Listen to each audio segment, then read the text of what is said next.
Isteri Upin namanya Sarah. Isteri Ipin namanya Bedah. Kalau hidup ingin terarah, jom mula dengan syahadah. Aksi band siap? Ashhadu an la ilaha illallah wa ashhadu anna Muhammadar Rasulullah. Ashhadu an la ilaha illallah wa ashhadu anna Muhammadar Rasulullah.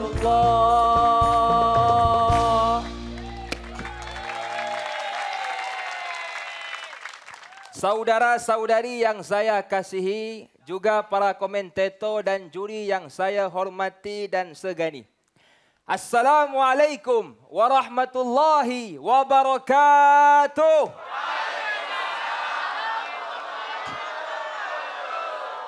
Alhamdulillah wassalatu wassalamu ala Rasulillah. Masjid merupakan institusi yang penting dalam agama, sehingga dituntut oleh Allah untuk kita memakmurkannya. Seperti mana Allah berfirman dalam Quran, Surah Taubah ayat yang ke-18. A'udzu billahi minasyaitonir rajim. Innama ya'muru masajidallahi man amana billahi wal yawmil akhir. وأقام الصلاة وآتى الزكاة ولم يخش إلا الله. Al-Ayah. Ayat ini mengajarkan kepada kita bahawa masjid dengan orang beriman itu umpama ikan dengan lautan, enggak bisa dipisahkan. Kerana masjid merupakan tempat yang paling Allah mulia dan Allah suka di dunia.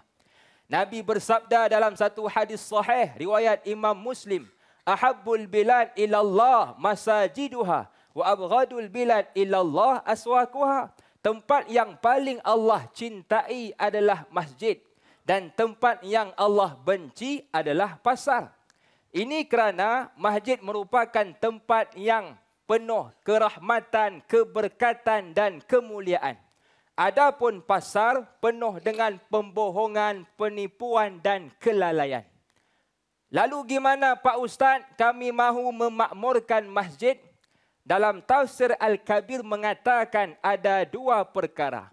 Yang pertama, membina masjid. Nabi bersabda, man bana masjidan lillah, banallahu lahu baitan fil jannah. Barang siapa yang membina masjid, maka Allah akan membina rumahnya di syurga.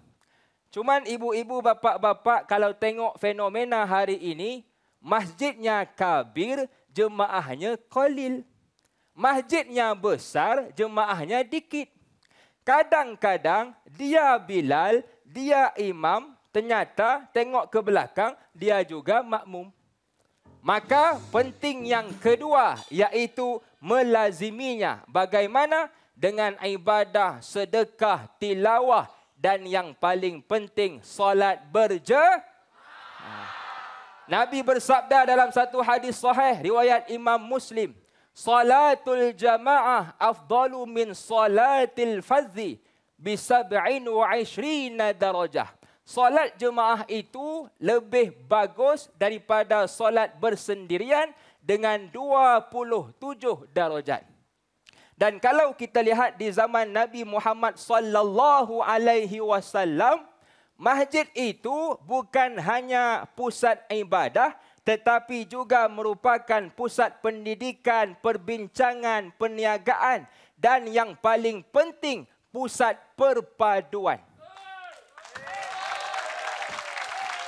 Dalam satu buku berjudul Masjid Parlimen Umat, dinukilkan kata-kata Dr. Yusuf Qaradawi rahimahullahu ta'ala mengatakan, masjid mengajar kita erti persamaan.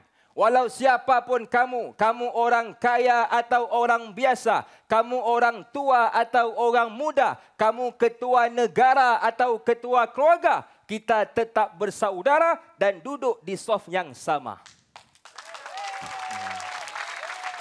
Tetapi Pak Ustaz, ada orang yang sudahlah enggak mahu memakmurkan masjid, malah menghalang orang untuk memakmurkannya. Orang ini Allah cukup murka. Allah berfirman dalam surah Al-Baqarah ayat 114. Bismillahirrahmanirrahim.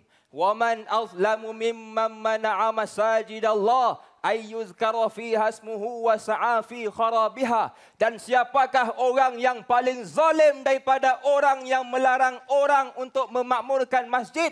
Dan di hujung ayat Allah memberi amaran, lahum fid dunya khizyun, mereka beroleh kehinaan di dunia, walahum fil akhirati azabun azim.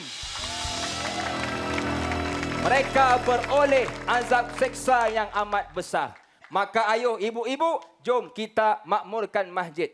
Pagi-pagi kain dijemur.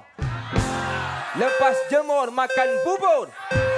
Kalau masjid sudah makmur, iman pasti akan subur. Assalamualaikum warahmatullahi wabarakatuh. Waalaikumsalam warahmatullahi wabarakatuh. Hakim Malaysia.